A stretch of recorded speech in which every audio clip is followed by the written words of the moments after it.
Good evening and welcome to this live telephone town hall meeting. On this live telephone town hall, we are dialing out to thousands of homes in the 5th Congressional District of South Carolina. And on this telephone town hall tonight, we are going to be answering your questions live.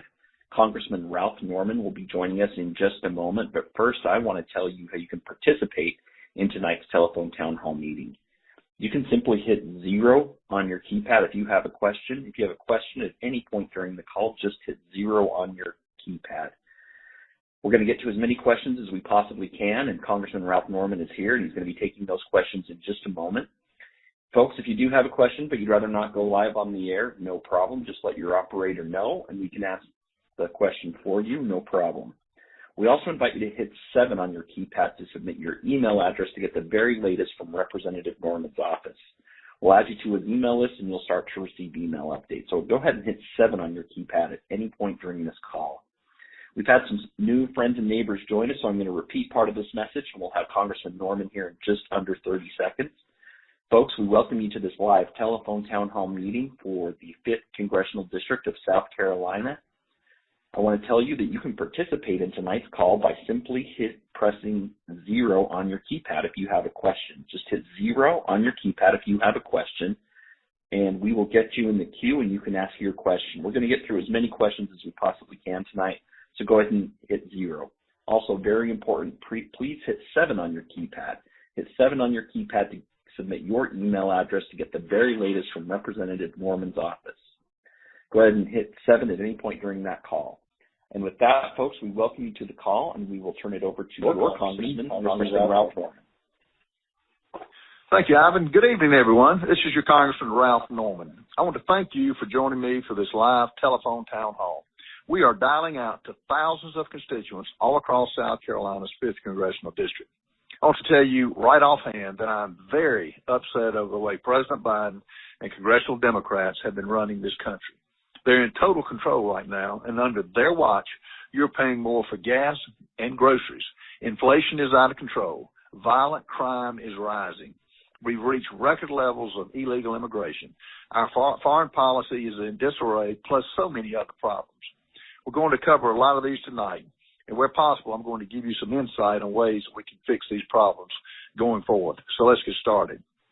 I'm sure you have heard about the so-called Inflation Reduction Act, which Democrats narrowly managed to pass into law last month. I am very upset about this legislation for so many reasons. For starters, the title of the bill was complete sham.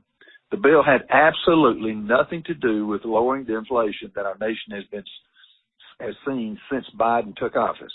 In fact, the scoring for that legislation predicts it will actually make inflation worse in the short to middle term. The reason Democrats gave it that title, the Inflation Reduction Act, was to create a diversion about what the bill actually does. If you read the actual text of the legislation, it's going to spend hundreds of billions of dollars on climate programs, an expansion of Obamacare, and imposing price controls on pharmaceutical companies that will almost certainly harm the ability to operate profitably and bring new medicine to the market. Depending on the estimates you look at, the cost of this legislation will be somewhere between 1/2 to 3/4 of $1 trillion. That's a huge amount of money that we simply cannot afford. Now, one of the ways Democrats hope to pay for the so-called Inflation Reduction Act is by ramping up IRS audits on everyday Americans. Their hope is that by auditing more Americans like you, they'll be able to squeeze out more money from taxpayers. Because of this legislation, the IRS will be on track to hire more than 87,000 additional employees in the coming month and years. For context, last year, the entire headcount of the IRS was less than 79,000. I've heard some people say, well, Ralph, if you haven't cheated on your taxes, then what are you worried about? To them, I say IRS audits are a major ordeal, even if your taxes aren't perfect. Audits take tremendous resources, and often you need to hire accounting or legal professionals to represent you. The problem is you can be audited for any reason or for no reason at all, and the Democratic Party just told every single one of you that they're okay with that. Now, I know President Biden and others have said these 87,000 IRS agents will only focus on high net worth individuals, but I believe that's a complete lie.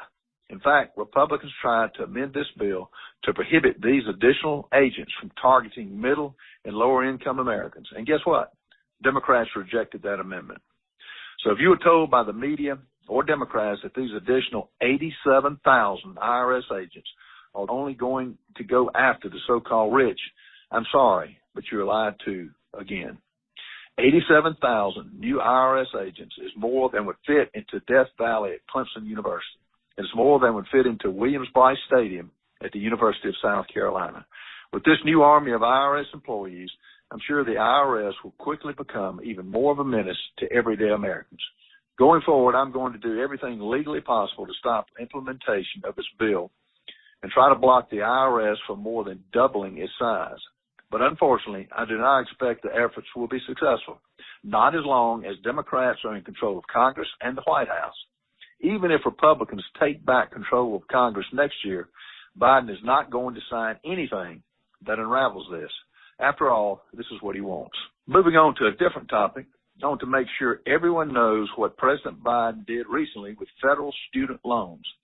I know this outrages the majority of my constituents because looking at recent polling data that is very clear on how you feel.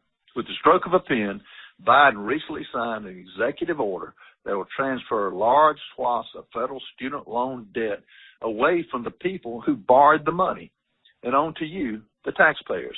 For those with current federal student loans, up to $10,000 of their debt is being transferred to you. This is totally outrageous. Regardless of what they say, this kind of debt is never just canceled. Whether it's the federal government or a private lender, you don't just erase loans off the books. There are millions of people who borrowed money from the federal government to pay for an education which they received, and those personally agreed to pay those funds back. Then along comes this president, announces that he's going to transfer a large chunk of their debt to other people, and those other people will now be on the hook to pay for it. So Biden is telling the majority of Americans who do not pursue a college education that they must pay for the minority of Americans who do. It's just not fair. It's not ethical. It's not right to put this debt onto other people. It does not apply to anyone who worked hard and has already paid off their student loans. It doesn't help anyone who will take out student loans in the future. It doesn't do anything to drive down the cost of tuition, and it certainly makes inflation worse. But of course, Biden doesn't care about any of that. Biden knows this is illegal and will certainly be struck down in the courts, just like his vaccine mandate on large employers. Do you remember that? He knows this is illegal, but he also knows the courts probably won't have their say on the matter until after the next election in November. Multiple lawsuits are currently being organized against this effort, and I hope there will be plaintiffs with legal standing to move forward with litigation. Once that happens, my bet is the courts will quickly put an injunction on Biden's executive order pending the outcome of these cases. Friends, I'm not unsympathetic to people with student loan debt, but it's completely inappropriate to offload that type of debt onto other people, especially for a vote-buying scheme. I strongly disagree with those who are praising what this president has done. The bottom line is that there's absolutely no defense for this whatsoever. We still have a lot to cover here, so let's keep moving. Inflation continues to be a growing problem for so many people in our congressional district. In fact, over 90% of the constituents who were recently surveyed in our area say that inflation is a concern for them. I certainly understand that.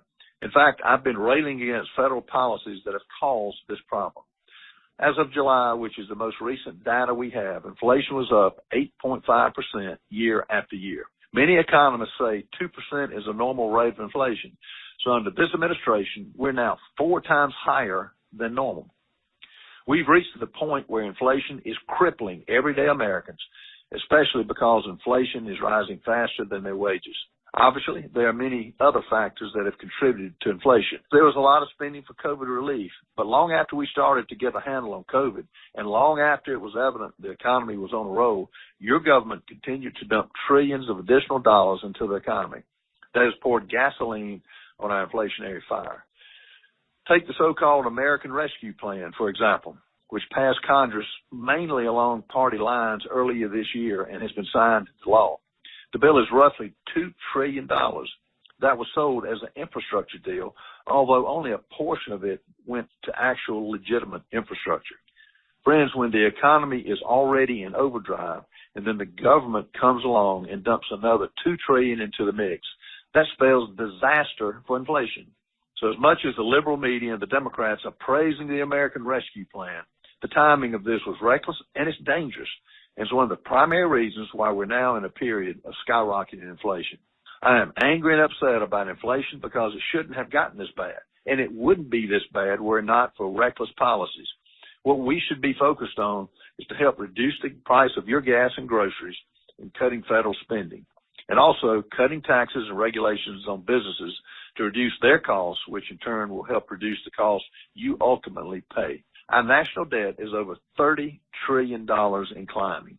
Unfortunately, there's no appetite in Congress to get this crisis under control, certainly not among elected Democrats and even among too many Republicans. It's like they want to spend and spend with money we do not have. I believe we are crushing our children and grandchildren with this debt. It's immoral and it's evil to keep spending this way. Every once in a while, someone will say, Ralph, you voted for Trump's tax cuts. We should tax the so-called rich to pay for these things. The problem with that statement is that you could literally confiscate 100% of everything that the so-called rich people have, and it still wouldn't pay for a fraction of the things the Democrats are trying to spend money on. The truth is we don't have a revenue problem. We have a spending problem. And I believe it's critical that we start to slash spending and start to pay down this debt. This is one of the most important issues of our time. And if we fail to solve this problem, America will certainly face economic collapse. We are on an unsustainable course, and liberal-minded spending in Washington is in the driver's seat. Every day I face criticism from my friends on the left for voting against some type of federal spending. It's usually for a good purpose, which in normal times would be worth considering. But with few exceptions, these spending bills contain no offsets. That means the government has to borrow even more money on the backs of your children and your grandchildren to pay for whatever the issue of the day happens to be. Friends, I am done with this kind of irresponsible spending. Unless we're in a national emergency, I'm simply not voting for new spending in Congress without offsets. I'm also not voting for things known as permanent authorizations, where Congress just authorizes spending forever in perpetuity. That's no way to run the government. I'll gladly take the heat on these votes all day long because someone in Washington needs to stand up and say enough is enough. It's time to get our fiscal house in order. Now, don't get me wrong. I'm happy to support bills in Congress that are appropriate functions of government if they are fiscally responsible. For example, last week I sponsored a brand new bill in the House that will allocate tens of millions of dollars towards children's cancer research. That's a worthy function of government. But instead of borrowing money that we don't have to pay for that research, my bill actually reduces spending somewhere else in the government to pay for this. You certainly won't hear about this bill in the liberal media, and that's fine. But this is a prime example of what I'm talking about. This is the way we should be doing things in Congress.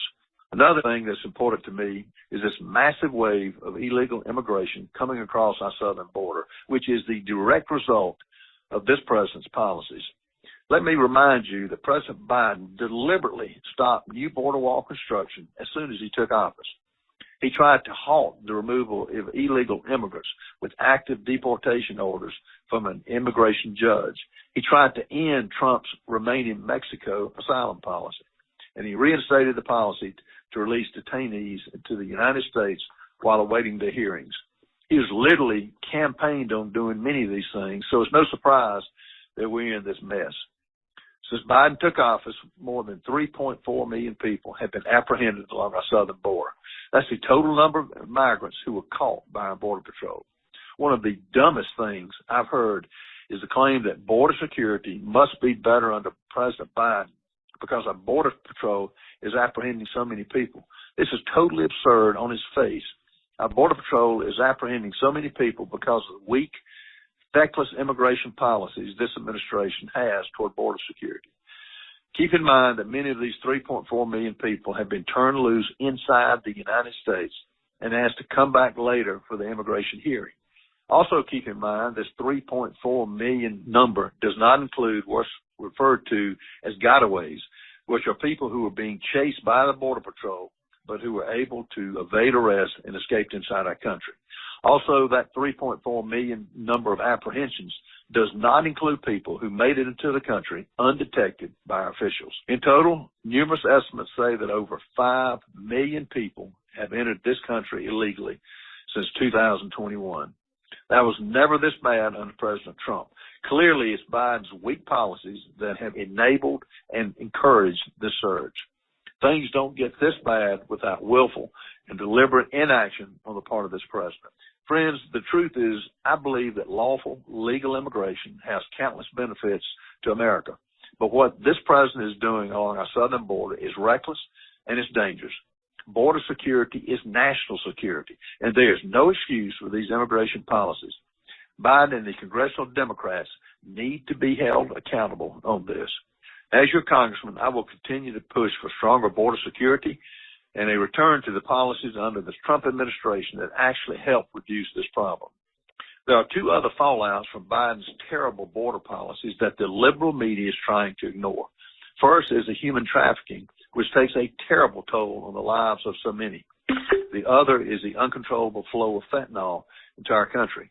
According to the CDC, fentanyl is now the number one killer of Americans aged 18 to 45. The number one killer.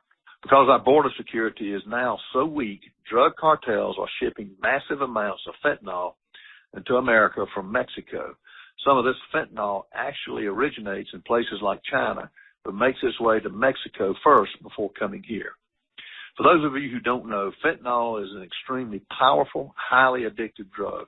A small amount of fentanyl can quickly kill hundreds of people. What's happening is drug dealers are adding fentanyl to common recreational drugs to make them more powerful and more addictive in order to get people hooked faster. If you're buying illegal drugs off the street, whether it's marijuana, Adderall, Xanax, there's now a good chance those drugs have been laced with fentanyl to get you even more addicted. You probably won't know it until it's too late. It just takes a microscopic amount, and any more than that could quickly result in death. I've spoken with so many in the medical community and first responders who are in disbelief at how bad this problem has become right here in our own backyard. I recently interviewed a former special agent with the DEA, Derek Maltz, who has dedicated his professional career to this issue. I would strongly encourage anyone who is interested to take a few minutes to watch that interview. It will scare the living daylights out of you. To find that interview, go to my website at norman.house.gov and search for the keyword fentanyl. Moving on to the international stage for a minute. We recently marked the tragic one-year anniversary of President Biden's horribly botched withdrawal of American forces from Afghanistan. It's one thing for the president to decide as the commander-in-chief that American forces should be removed from Afghanistan, but it is a totally different matter entirely when literally hundreds of critical details were overlooked or ignored by this White House when ordering this pullout. And we should never forget those 13 Americans who were killed in the terrorist bombing of Kabul airport during our retreat. America gave up a strategic military presence in that part of the world with our withdrawal from Afghanistan. There's no question that our intelligence operations, diplomatic presence, and military strength in that region are now weaker. And that's not a good thing considering tensions with countries like Russia and China. As you know, Russia's war against Ukraine continues to dredge on. Meanwhile, China is salivating over Taiwan. So now is certainly not a good time for America to appear weak on the international stage. We have so much riding on foreign affairs, especially when it comes to energy. Remember, our nation had achieved energy independence under the Trump administration. That doesn't mean we didn't need to import certain energy products. Instead, what that means is, on the whole, we were exporting more than we were importing. But we are no longer energy independent under this president. And again, elections have consequences. President Biden literally campaigned on ending fossil fuels. He canceled the Keystone XL pipeline on day one of his administration. He halted exploration on federal land and implemented regulations galore. The bottom line is this administration has been hostile to American energy production from the beginning, and we're paying the price for it now, both at the pump and in terms of the dangers that it poses to American security. When Biden took office, the average price of gasoline was $2.39 a gallon. This past weekend, it was $3.78. Keep in mind, gas peaked over the summer at around $5 nationally. I just find it amazing that the media and the White House declare victory when that number drops to $3.78, despite the fact that it's still 58% higher than it was when Biden came into office. It's his energy policies that are largely responsible for these increases. I believe it's time for America to return to energy independence, which is where we were before Biden took office. Friends, nobody opposes the pursuit of renewables and clean energy.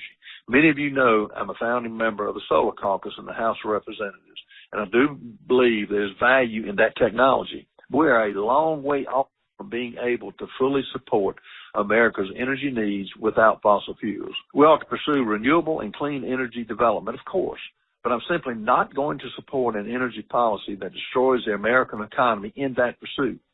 Instead, I believe we must support an all-of-the-above energy strategy, which includes fossil, nuclear, solar, and other renewables. Next, I want to talk about education for a moment. There was a bombshell report released last week from the National Center for Educational Statistics, which showed just how destructive it was when schools were kept closed for in-person learning due to the pandemic. The study focused on fourth grade reading and math scores, which dropped by the biggest margin in more than 3 decades. That just goes to show how critical in-person learning is to our children. I get the uncertainty during the early stages of the pandemic, but once it became clear that children were among those least affected by COVID, it's clear to me that many people in our nation were doing a grave disservice to our children by advocating for them to remain out of school. Many students have so much catching up to do. And while we're on the topic of education, let me remind everyone that I believe critical race theory is abhorrent. It is no business in our classrooms. Parents, you have another huge responsibility here to make sure you know what your children are being taught. Look at the curriculum. Ask questions. And if you're not happy with what your children are being exposed to, it's up to you to make your voice heard. Now, school choice is obviously a state issue, not a federal matter. So I encourage you to contact your state representatives to let them know about how you feel. Just a few more housekeeping items before I open it up to questions. First, I'd be remiss if I didn't take a moment to talk about the FBI's raid on President Trump's personal residence recently. It is difficult for me at this point to believe that political motives weren't in play here from the FBI and the Department of Justice. Just think about the lack of attention to Hillary Clinton's email server, along with their involvement in the Carter Page warrants and the Russian collusion hoax. Don't forget about the utterly damning evidence on Hunter Biden's laptop that still has not been properly pursued by investigators. So pardon me for questioning the motives here. I think their agencies have a lot of explaining to do. Now, on a completely different topic, last week I was part of an outstanding forum in Chester County for our farmers and others in the agriculture industry. This event was sponsored by the Farm Bureau chapters of Chester County and the Fairfield County. It was very well attended. Farming is a major industry in our congressional district. If you're connected with agriculture in any way and miss that forum, I invite you to catch a full replay on my website at norman.house.gov. Just search for the keyword agriculture. Next, I want to take a quick moment to thank all of the men and women in law enforcement. I know many of them are listening on this call. Thank you for what you're doing. Our law enforcement officers risk their lives every day to keep our streets safe. So, as a community, it's time for us to rally behind our officers and let them know the support that they have. Finally, I want to say a quick note about the most important job I have in Congress. That's to help people back home here in South Carolina. Even if you've completely disagreed with everything that I've said so far tonight, you still need to know that I'm here to help you if you need assistance with the federal government. My congressional office in Rock Hill helps thousands of constituents each year with the federal government. You can reach that office by calling 803-327-1114. Once again, that's 803-327-1114. You can also reach that office online at norman.house.gov.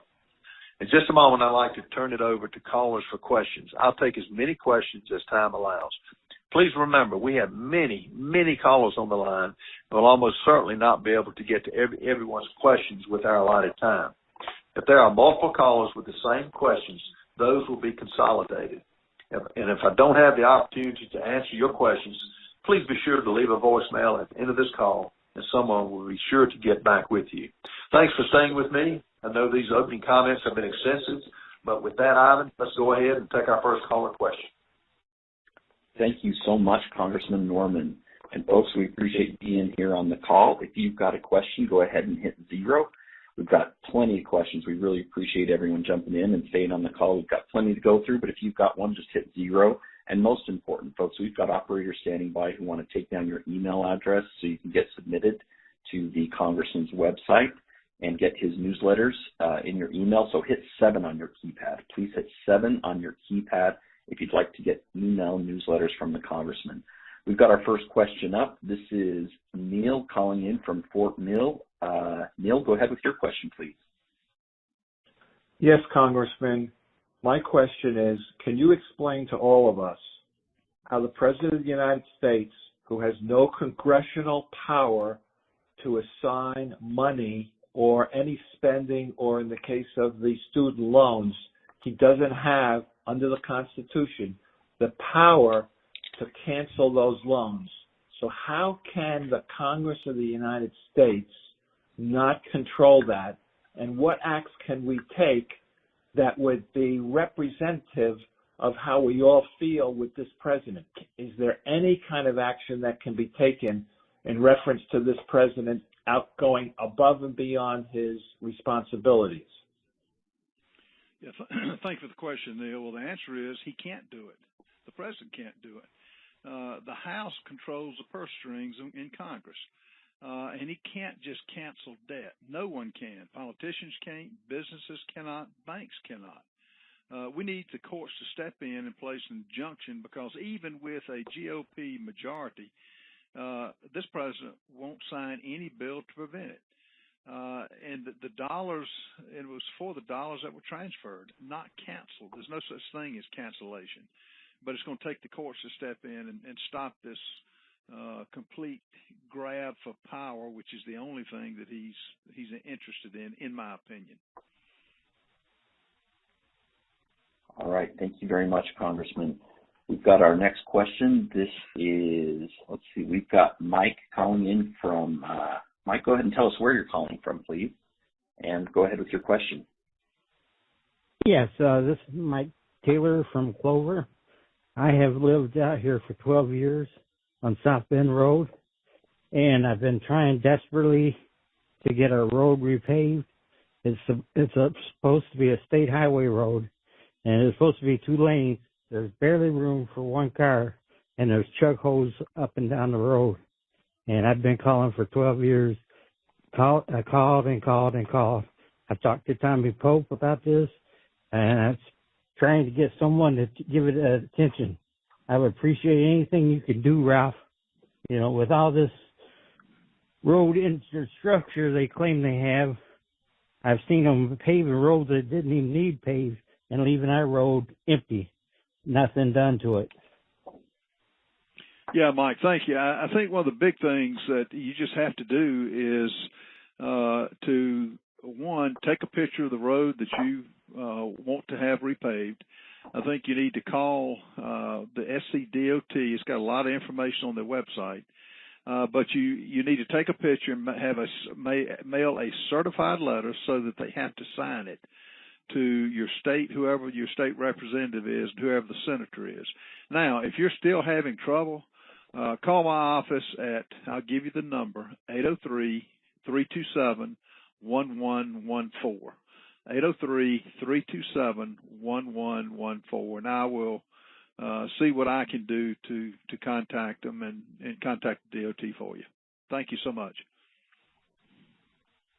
Now we've got Peggy, who's got a question. Peggy, go ahead with your question, please. Hello. And I have a question about a proposed change to the Title IX education that they're proposing, and there's only public comments being accepted up until September 12th, so we're right around the corner from that. That changes the binary sex, male, female, to sexual orientation and gender identity. The comments are They have to be electronically submitted. There is a box there to put in a comment. I don't know if it's limited to wording. I had a long comment, and I was able to have a young gentleman help me with it because I could not have done it without him.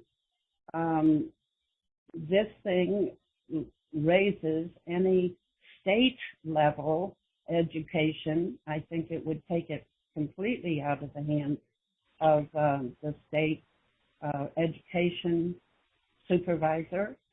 It raises it to the federal level. It is totally unconstitutional against the First Amendment, religious and establishment clause, the speech, freedom of speech. It does physical harm and mental harm to children all the way from kindergarten all the way through the university. And hey, Peggy, let me say this. This is insane and ridiculous what this administration is doing. And for the other listeners, in changes in Title IX, particularly the SNAP program and how children get fed, which is huge here in South Carolina. What you need to do is, I don't know what school district that you live in, call the superintendent. And I mean, you can send the notes, the emails in to the Biden administration, but to be honest with you, they're not going to listen to that. But I did send a letter on the issue and told how, in fact, school lunches, and to hold children hostage over this ridiculous policy is outrageous. But get active, get a group of people, go to your school board, express your opinion, let your voice be heard. That's where it starts. And don't just give up, but just stay active with your school board. I'm going to get Ellen Weaver, hopefully, who will be elected the superintendent of education, on this. She would not take office if she wins until January, but it's ridiculous. And but get your voice, don't be deterred, and that'd be the first thing I would recommend that you start. Thank you for the question. Appreciate that, Congressman. Folks, just a reminder that we've got operators standing by to jot down your email address to make sure you get these updates from Congressman Norman. So hit 7. Just simply hit 7 on your keypad. It takes about just under a minute to share your email address with them, and you'll be right back in the call. Next, we're going to go to Dennis in Rock Hill. Dennis, go ahead, please. Hello, Ralph. Hey, this is Dennis from Rock Hill. Ralph, I'm kind of dumbfounded here. It looks like we had a good red wave coming this fall, and we are losing ground fast. Obviously, you know, the president has got the bully pulpit on that, and he's got the media, you know, right behind him and spreading these absolute just untruths. And yet, time and time again, the Republicans never seem to get together. They never get on the same page, and they never get the message out. And we're really kind of getting tired of this. It seems like the Democrats have got the same message. It seems like a daily bulletin goes out to them, and they have the same talking points, and you get the same message, even though it's not true. But they still get the message across. And you know, if you keep telling a lie long enough, people are going to believe it. And I think that's what's happening. And I think we're losing ground fast. And I think it's time for the Republicans to get their act together and start getting the correct message out and start combating some of these untruths. But Dennis, let me tell you, I do not buy the argument that we're losing ground. Americans feel it. They feel it at the at the pump. They feel it at the grocery store they go to. Now, the advantage the Democrats have are they've got the mass media. I mean, I'm in the airport when I go to Washington every week, and CNN, MSNBC, CBS, NBC, they're all spouting the same message, and they are on cue, but they're a bunch of the media is in the pocket of the Democrats. So, you know, we argue. I mean, the Republicans just don't take carte blanche, you know, any issue. We fight, but we get together, particularly now. Here's what's at stake. If we lose our country to this idiot in the White House, who is totally out of control, where do we go? Where do we go? But we're going to continue to give our message. It's not being, a lot of people don't hear it unless you watch, you know, Newsmax, Fox, or others. So I would just tell you, it's not that we don't have the message. It's just the media will not cover it.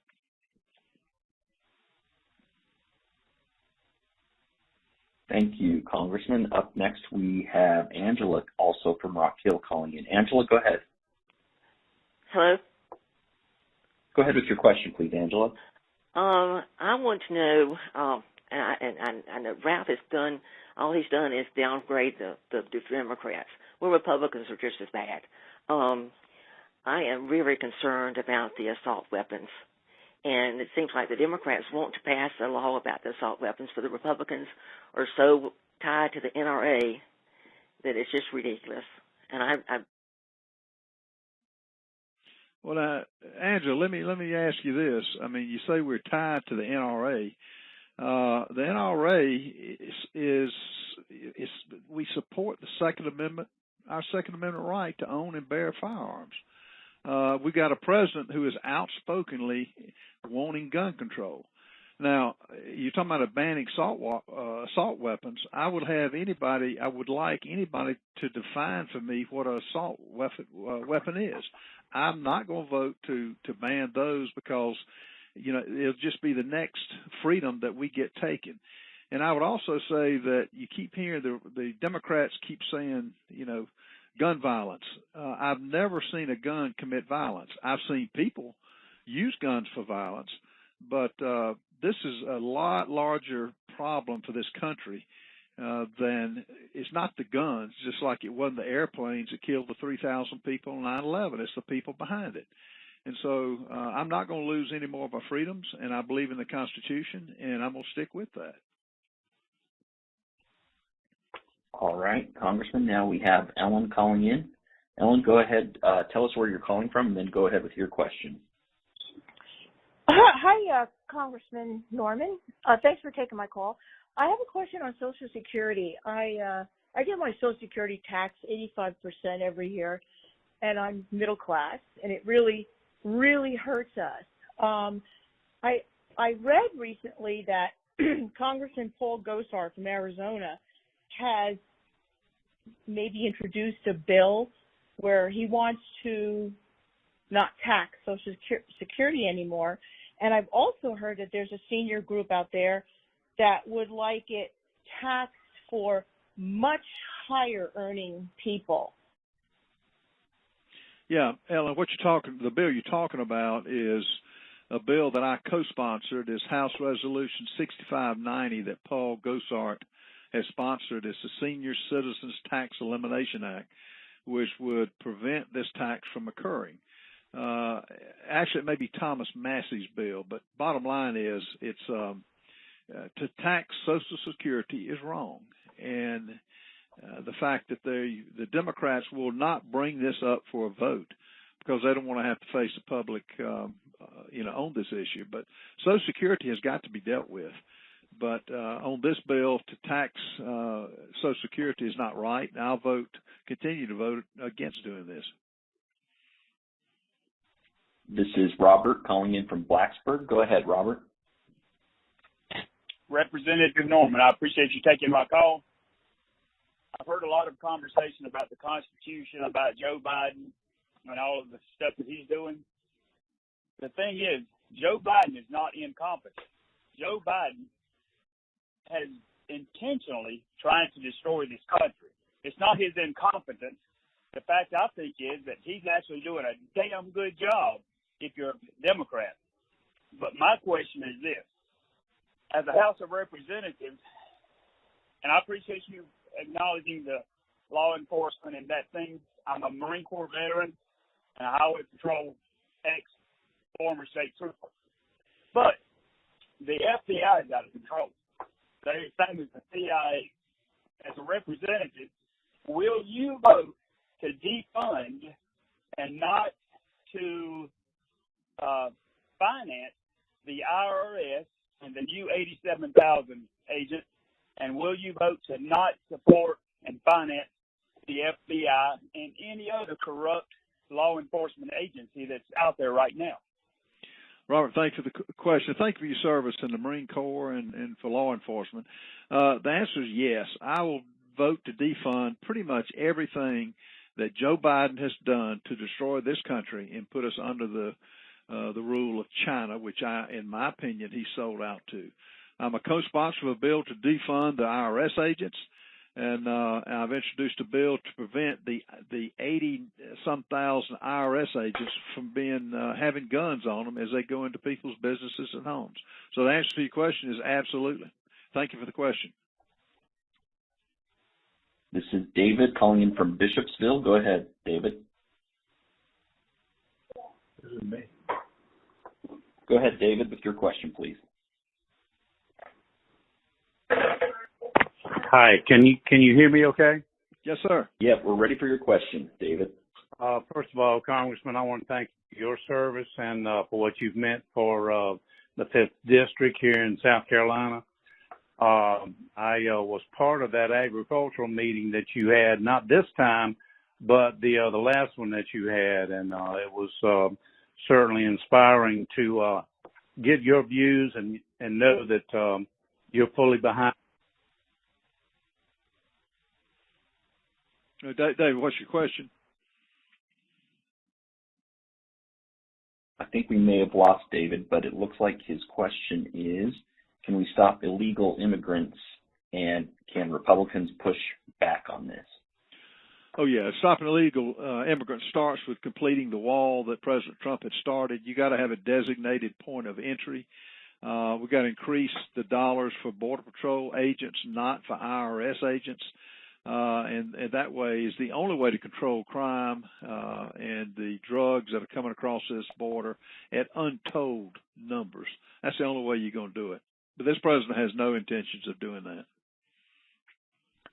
Congressman, we've got Ben, who we're going to bring up here in just a moment, but I want to remind folks first to hit 0 if they've got a question, and also to hit 7 to submit their email addresses.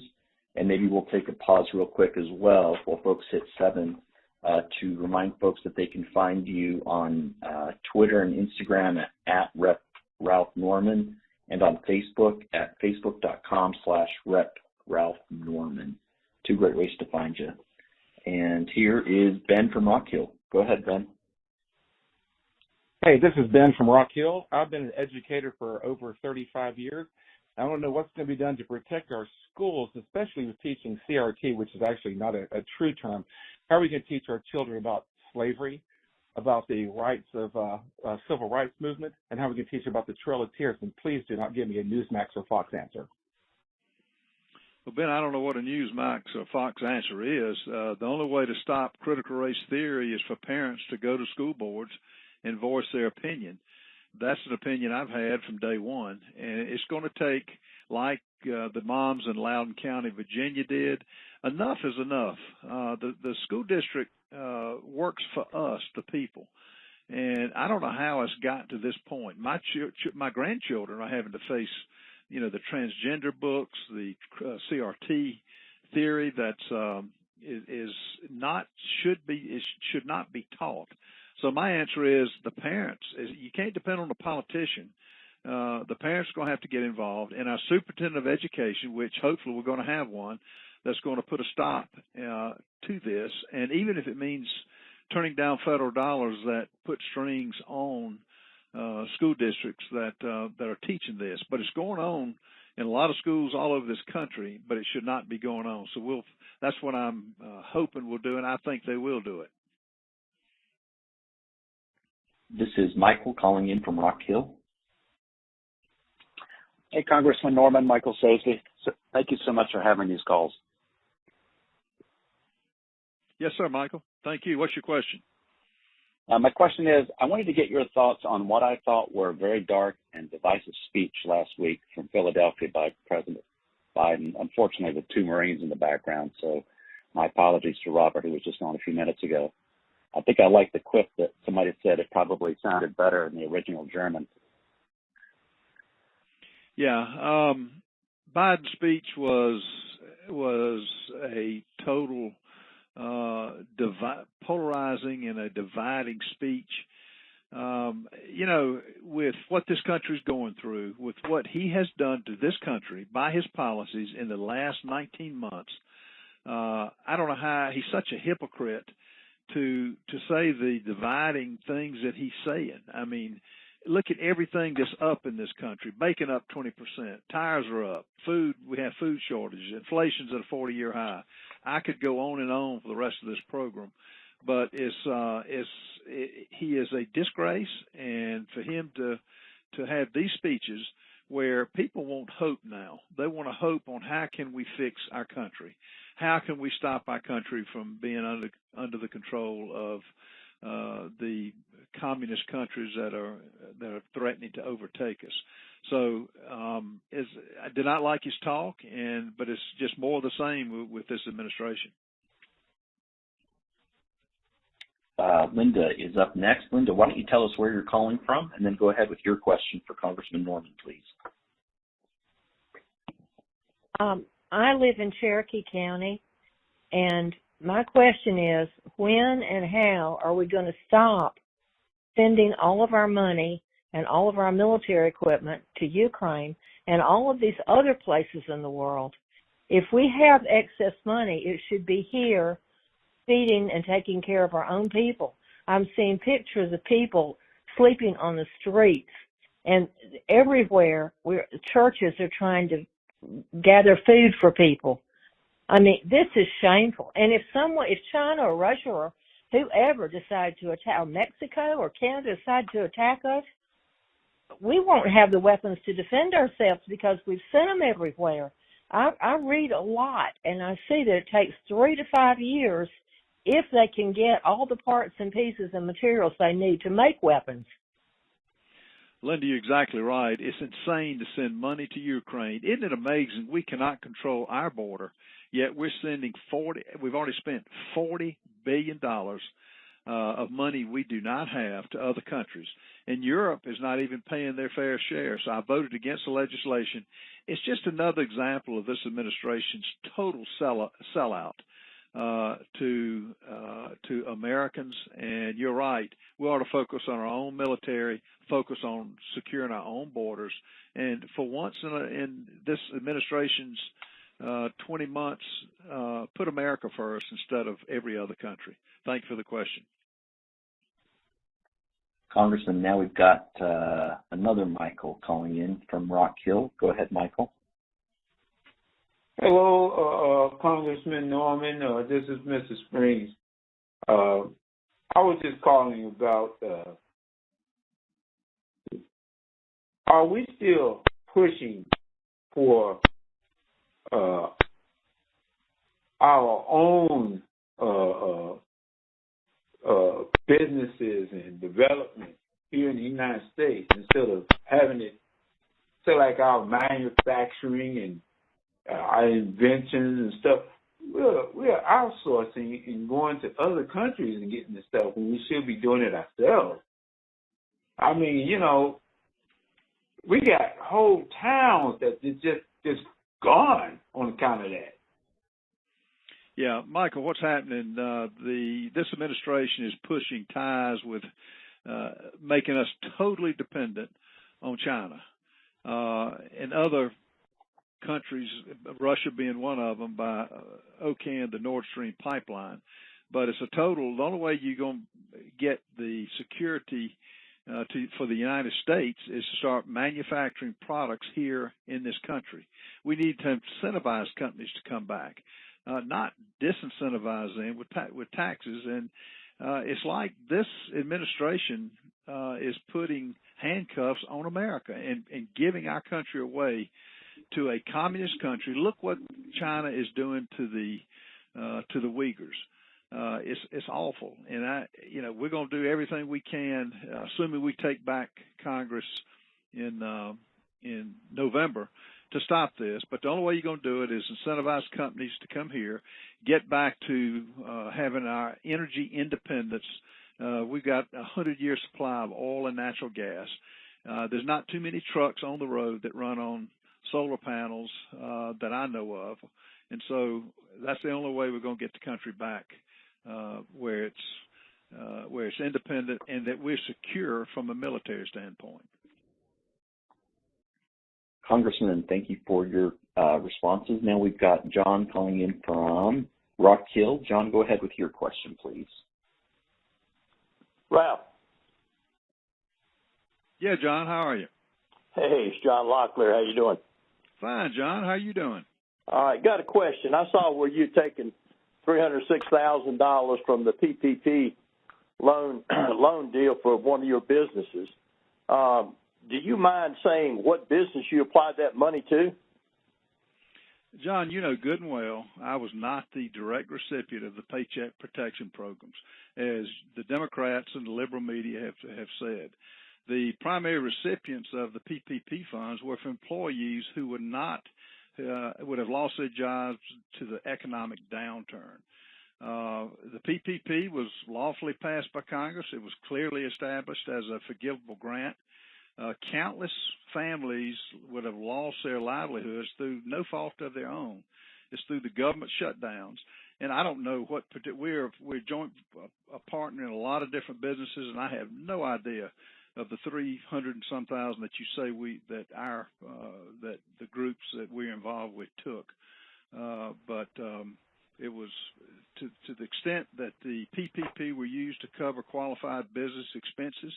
This was a unforeseen economic crisis, and most of these businesses were hanging on by a thread. So I don't make any apologies for that. The billions and trillions of dollars that went out, we're involved in a lot of different businesses, and so, but no, I don't know exactly which businesses you're talking about that we were involved with that took that. Thank you for the question, though. All right, Congressman. Now we've got Jane calling in from Indian Land. Go ahead, Jane, with your question.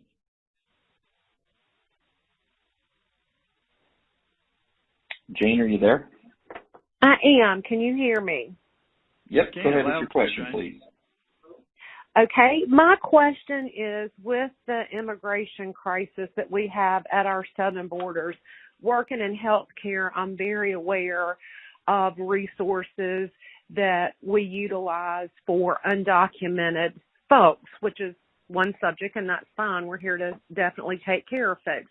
However, how does this impact our school systems, and then how does it impact them becoming a citizen and automatically getting, for lack of better words, social programs, and are they going to be allowed to vote if they have come across the border illegally or undocumented?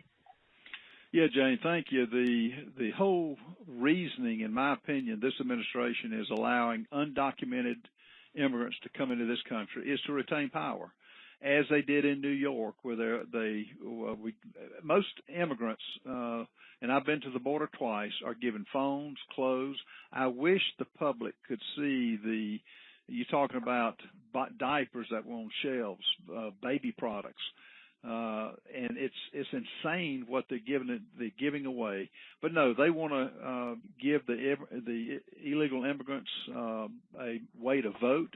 Many of them are getting driver's licenses, as they did in New York, and their whole intent is to keep power. And you're right, it's affecting our hospitals, our schools, even the Salvation Army, the things that we give away in this country.